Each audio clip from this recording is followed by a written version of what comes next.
সমৰ্থ পোৰ্টেলৰ ৰেজিষ্ট্ৰেশ্যন আকৌ খুলি দিব নেকি? স্পট এডমিশ্যন আকৌ হ'ব নে নাই? যদি স্পট এডমিশ্যন হয় কেতিয়া হ'ব? স্পট এডমিশ্যনৰ কাৰণে নতুনকৈ আবেদন কৰিব লাগিব নেকি? তো এইকেইটা টপিক এই ভিডিঅ'ত আলোচনা কৰিম। নমস্কাৰ, সকলোকে স্বাগতম জনাইছোঁ অন্য নতুন ভিডিঅ'ত। এই চেনেলত আপোনালোকে একাডেমিক ৰিলেটেড বা স্কলাৰশ্বিপ ৰিলেটেড আৰু লগতে চৰকাৰী আঁচনিসমূহৰ আপডেটবিলাক পাই থাকিব। তাৰ কাৰণে চেনেলটো ছাবস্ক্ৰাইব কৰিব। আৰু এই ভিডিঅ'ত যিখিনি পইণ্ট আপোনালোকক দেখুৱাম বা আপোনালোকক ক'ম, যদি ভাল লাগে লাইক এটা কৰি দিব আৰু মোষ্ট ইম্পৰ্টেণ্টলি এই ভিডিঅ'টো আপোনাৰ বন্ধু বান্ধৱী সকলোকে শ্বেয়াৰ কৰি দিয়ক যিসকলৰ এডমিশ্যন এতিয়ালৈকে হোৱা নাই। তেন্তে বলক প্ৰথম কুৱেশ্যনটোলৈ আগবাঢ়োঁ। আকৌ ৰেজিষ্ট্ৰেশ্যন খুলি দিব নেকি? বহুত ছাত্ৰ ছাত্ৰীয়ে কমেণ্টত সুধি আছে। যিহেতু কমেণ্টৰ সংখ্যা বহুতেই বেছি, সেয়েহে আপোনালোকৰ কাৰণে ডাইৰেক্টলি ভিডিঅ' লৈ আনিছোঁ সেই কমেণ্টৰ ওপৰত বেছ কৰি। বহুতে সুধিছে যে ৰেজিষ্ট্ৰেশ্যন আকৌ খুলি দিব নেকি? তো প্ৰথম নন CUET ছেশ্যন শেষ হ'ল, এতিয়া CUET আছে। যিসকলে CUET দিছে সিহঁতে ৰেজিষ্ট্ৰেশ্যন কৰিব পাৰিব বা হয়তো নন CUETও ৰেজিষ্ট্ৰেশ্যন কৰিব পাৰিব। যদি নন CUET ৰেজিষ্ট্ৰেশ্যন নকৰেও তেনে ক্ষেত্ৰতো কিন্তু ইমান অসুবিধা নহয়। কিয় কৈছোঁ আপোনালোকক দেখুৱাইছোঁ।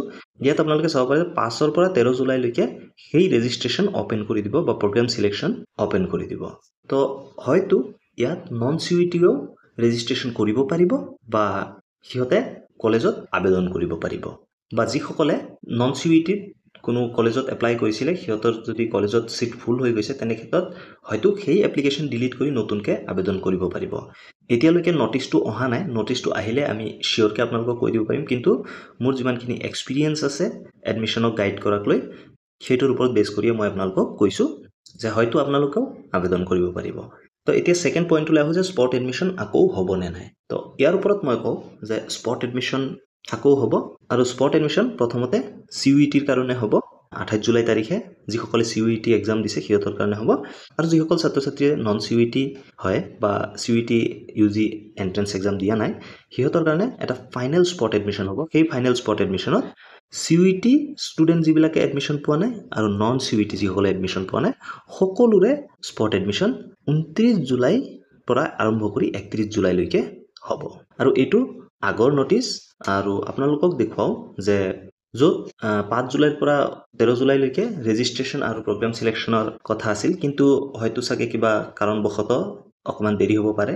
যিহেতু আজি 8 তাৰিখ আৰু 13 তাৰিখলৈকে আপোনালোকে অপেক্ষা কৰক বা এই চেনেলটোৰ লগত জড়িত থাকক। আপডেটবিলাক মই দি থাকিম এই চেনেলতে। তাৰ কাৰণে চেনেলটো ছাবস্ক্ৰাইব কৰি থ'ব। আৰু আপোনালোকক দেখুৱাওঁ যে স্পট এডমিশ্যন হ'ব নে নহয় তাৰ ওপৰতো এটা প্ৰুফ মই আপোনালোকক দেখুৱাব বিচাৰিছোঁ। আপোনালোকে আছাম ইউনিভাৰ্চিটিৰ অফিচিয়েল ৱেবছাইটত গুচি যাব। তাৰপিছত আপোনালোকে এডমিশ্যন যিটো ছেকশ্যন দেখা পাইছে ইয়াত ক্লিক কৰি দিব। ক্লিক কৰি দিয়াৰ পিছত এডমিশ্যন পৰ্টেল এটা অপশ্যন দেখা পাব। তো ইয়াত ক্লিক কৰি দিব। ক্লিক কৰি দিলে আপোনালোকে ইয়াত চাব পাৰে যে স্পেচিয়েল নোট কি দিছে। The CUET UG portal will be activated after declaration of CUET UG 2025 result by NTA. তো CUETৰ কাৰণে যদি খুলি দিয়ে সমৰ্থ পৰ্টেলটো ডেফিনেটলি তাত আপোনালোকে নন CUETৰ হ'লেও যদি আপোনালোকৰ কোনোবা কলেজত এডমিশ্যন হোৱা নাই আপোনালোকে সেই এপ্লিকেশ্যন ফৰ্মটো হয়তো ডিলিট কৰি নতুনকৈ আপোনালোকে আবেদন কৰিব পাৰে। নতুবা আপোনালোকে সেই আগৰ এপ্লিকেশ্যন ফৰ্মখন লৈ যোনখন কলেজত আপুনি এডমিশ্যন ল'ব বিচাৰে তাত ল'ব পাৰে। কমপ্লিট গাইডেঞ্চ আপোনালোকক দি দিম। আপোনালোকে যেন এইবাৰ আপোনালোকৰ এডমিশ্যনটো পায়। মই প্ৰতিটো ষ্টেপ আপোনালোকক ভালকৈ বুজাই ক'ম যেন আপোনালোকৰ এডমিশ্যন পোৱাত কোনো অসুবিধা নহয়। আপোনালোকৰ যদি কিবা ডাউট থাকে আপোনালোকে কমেণ্ট ছেকশ্যনত সুধিব পাৰে। নেক্সট ভিডিঅ'ত মই সেই টপিকটোৰ ওপৰতে ভিডিঅ' বনাবলৈ চেষ্টা কৰিম। আৰু ছাত্ৰ ছাত্ৰীসকলৰ কাৰণে আৰু এটা গুৰুত্বপূৰ্ণ বিষয় হ'ল স্কলাৰশ্বিপ। ঈশান উদয় স্কলাৰশ্বিপ আহি গৈছে। আপোনালোকে প্ৰথমটো এডমিশ্যনটো লৈ লওক। যিহেতু ঈশান উদয় স্কলাৰশ্বিপৰ কাৰণে টাইম আছে আপোনালোকৰ হাতত। প্ৰি মেট্ৰিক আৰু পষ্ট মেট্ৰিক স্কলাৰশ্বিপো আহি গৈছে।